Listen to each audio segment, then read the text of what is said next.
We're here to tell you about everything that's going on with the Cowboys. Every single thing. Okay, and Evan's just here to emote yes. for the camera. Yes, he is. He's a mugger. So, nothing much went on with the Cowboys during the bye week, right? They take a little trade time away off. the first-round pick. Yeah, the first-round pick. Just missed their offensive line coach after the head coach spends the weekend at the World Series. Yeah, and then, they brought Hudson Houck back, and, I saw that Dave Campo tweeted that he's the greatest offensive line coach ever. So, but he's not the offensive line coach. He's just in an advisory capacity. Yeah, that means that he's the offensive line. Well, no, what that means is that he's just there for Mark Colombo, who is the new offensive line coach and who was the assistant. Will now have somebody he can lean on. So where do we start today? Should we start with the Cooper thing, because we didn't get a chance to talk about that last week?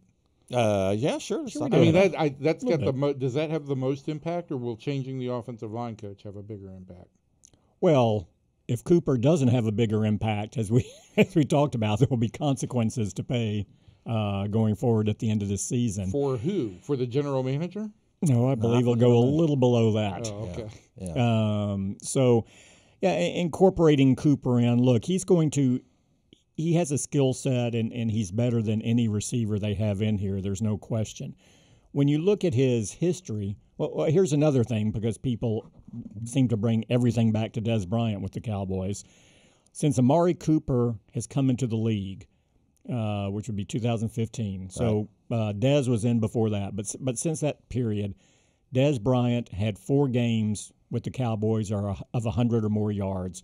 Cooper had 13 games of 100 or more yards for Oakland. And I think what you're going to see with Cooper is, and I think this season for him in Oakland really illustrates a lot of what you're getting.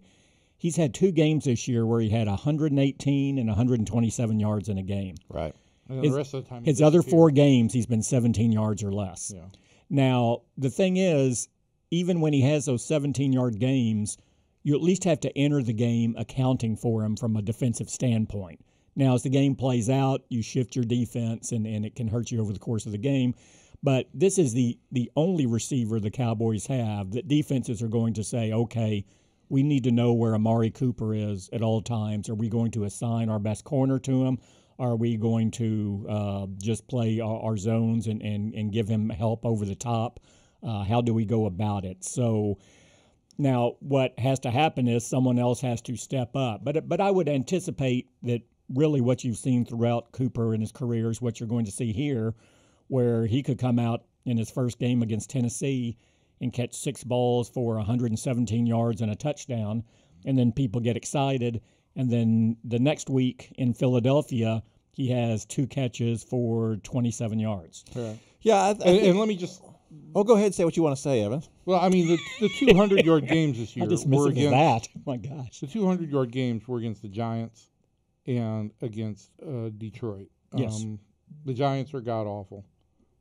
Detroit, I think, has proven itself to be a decent team, but they've been a little bit up and down.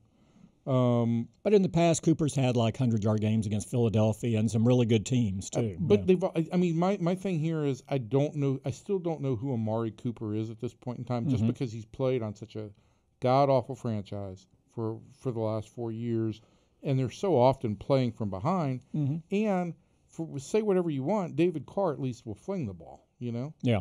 Derek Carr. Derek Carr, yeah. David Carr would too. David Carr would too. Yeah. I think what they like about him is that he is an outstanding route runner, and that more so than you often hear Jason Garrett talk about how this game isn't ultimate frisbee. You can get yards after the catch. You don't have to catch and go down, right, which so many other receivers do. He creates separation with the route. You don't have to. You keep hearing people talk about, well, why doesn't this coaching staff do a better job of scheming people open? From what my understanding is, you don't have to scheme Amari Cooper open. With his speed and his ability to run routes, he gets himself open. And so it should be an ideal fit for this system. That being said, you're dropping him into this system 7 games into the season with no training camp, no off season, with an offense that's struggling and an offensive line that is Jekyll and Hyde offensive line that's completely different on the road than at home, and is going back and hitting the reset button. Kevin, what are your first thoughts on Cooper? Can I talk now, Evan? Yes. What are your thoughts on Cooper? You want to give him a time limit? Or? I'm the guy who wrote that they should trade for him. Oh my God! Well, you asked me what I thought. You asked me what I thought about Cooper. Did you not read that column, Evan?